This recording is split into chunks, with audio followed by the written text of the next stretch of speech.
तुपामध्ये हे 2 पदार्थ घालायचे आणि मस्त मऊसूत असा शिरा बनवायचा. नेहमी त्याच पद्धतीचा शिरा खाऊन आपण सुद्धा कंटाळलेलो असतो आणि आपण नेहमीच वेगळ्या काहीतरी शोधात असतो. मग असा जर पदार्थ अगदी झटपट तयार होणारा, पौष्टिक असेल, तर मात्र आपण तो आवर्जून बनवतो. 2 असे पदार्थ एकत्र करून मी शिरा बनवलेला आहे, की ज्यामुळे या शिऱ्याचा स्वाद अगदी दुपटी-तिपटीने वाढलाय. आठवड्यातून 15 दिवसातून एकदा तरी आपण नाश्त्यासाठी शिरा बनवतो. बऱ्याचदा उपवास सोडण्यासाठी सुद्धा आपल्याला काहीतरी ताटामध्ये गोड हवं असतं, तर त्यासाठी सुद्धा तुम्ही एक छान चॉईस म्हणून याकडे पाहू शकता. व्हिडिओ थोडासा वेगळा आहे, नेहमीपेक्षा वेगळा शिरा आहे, त्यामुळे व्हिडिओ शेवटपर्यंत जरूर पहा. तुम्हाला नक्कीच आवडेल याची खात्री आहे. तर सगळ्यात आधी 1 वाटी भरून इथं मी बारीक रवा घेतलाय. जाड रवा असेल तर थोडासा तो मिक्सरमध्ये फिरवून घ्या, चालेल. आता हा रवा आपल्याला मंद आचेवरती असाच भाजून घ्यायचा आहे. अजिबात आपल्याला सुरुवातीला यामध्ये तूप वापरायचं नाही. तर कमीत कमी 5 ते 7 मिनिटांसाठी लो फ्लेमवरती हा रवा चांगला मी भाजून घेतलाय. रव्याचा रंग जो आहे तो अजिबात आपल्याला चेंज करायचा नाही. यासाठी पूर्ण शिरा होईपर्यंत गॅसची फ्लेम आपल्याला लोच ठेवायची आहे. नेहमीच जेव्हा जेव्हा मी रेसिपीज शिऱ्याच्या तुमच्यासोबत शेअर करत असते, त्यावेळेस मी हेच सांगते की शिरा बनवत असताना मंद आचेवरती तो भाजून घ्यायचा. जी काही प्रक्रिया आहे शिरा बनवण्याची ती मंद आचेवरती बनवली ना, की मग बघा शिरा ना तुमचा 100% छान मऊसूत, दाणेदार आणि मस्त खमंग असा होईल. रवा इथे भाजून झाला. आता यामध्ये आपल्याला गव्हाचं पीठ सुद्धा भाजून घ्यायचंय. तर हाच दुसरा पदार्थ आहे. रव्यासोबत आपण इथे गव्हाचं पीठ सुद्धा वापरणार. बऱ्याचदा आपण ना रव्याचा वेगळा शिरा बनवतो किंवा गव्हाच्या पिठाचा वेगळा शिरा बनवतो.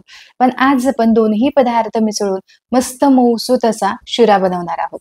तर इथे गव्हाचं पीठ सुद्धा ना मंद आचेवरती हलकासा सुगंध येईपर्यंत आपल्याला भाजून घ्यायचंय.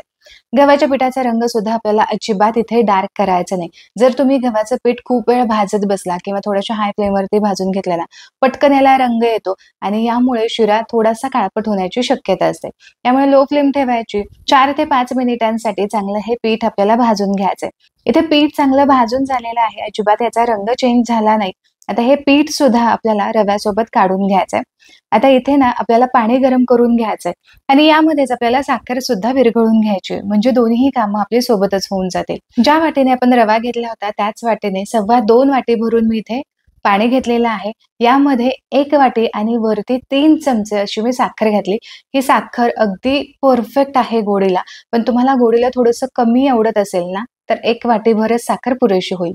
आता पाण्यामध्ये साखर संपूर्णपणे विरघळून घेतली आणि हे कडकडीत गरम आपल्याला पाणी करून घ्यायचंय. आता यानंतर मस्त असा शिरा बनवायला घेऊ. आता शिरा बनवण्यासाठी पुन्हा मी हलकीशी कढई गरम करून घेतली. फक्त 1 चमचाभर यामध्ये मी तूप घातलं. तुपाचा सुद्धा खूप जास्त इथे वापर करावा लागत नाही. कमीत कमी तुपामध्ये सुद्धा हा शिरा छान खमंग होतो. आता तूप चांगलं विरघळलं गेलं, हलकंसं गरम झालं की यामध्ये आपल्या आवडीनुसार ड्रायफ्रुट्स तळून घ्यायचे. तर इथे मी काजू, बदाम आणि काही पिस्ताचे काप करून घेतलेत. आता हलकेसे कुरकुरीत होईपर्यंत आपल्याला हे तळून घ्यायचे. तर 2 ते 3 मिनिटांमध्येच हा सुकामेवा चांगला तळला जातो. काढून घेऊयात. आता याच तुपामध्ये आणखीन 1 चमचाभर आपण तूप वाढवूयात आणि आता हे तूप चांगलं गरम झालं की यामध्ये आपण भाजून ठेवलेलं पीठ आणि रवा यामध्ये घालायचा. आता हे दोन्ही साहित्य तुपामध्ये चांगला खमंग सुवास येईपर्यंत परतून घ्यायचं. तर साधारण एक 4 ते 5 मिनिटांसाठी तुपामध्ये हे परतून घ्यायचं. आधीच आपण दोन्ही साहित्य परतून घेतल्यामुळे फारसा असा वेळ लागत नाही.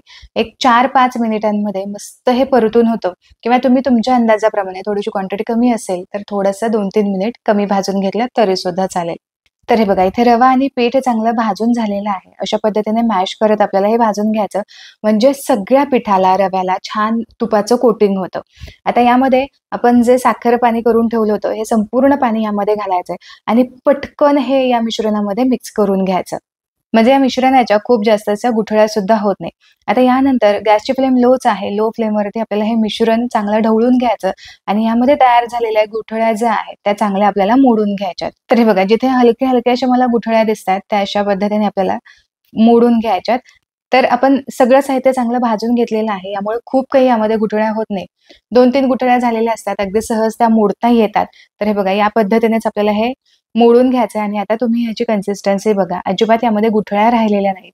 आणि आता तुम्ही इथे बघू शकता अगदी मऊसूत हे मिश्रण दिसतंय. आता काय करायचं, यावरती झाकण ठेवायचं, गॅसची फ्लेम लोच ठेवायची आणि लो फ्लेमवरती 2 मिनिटांसाठी छान वाफ द्यायची.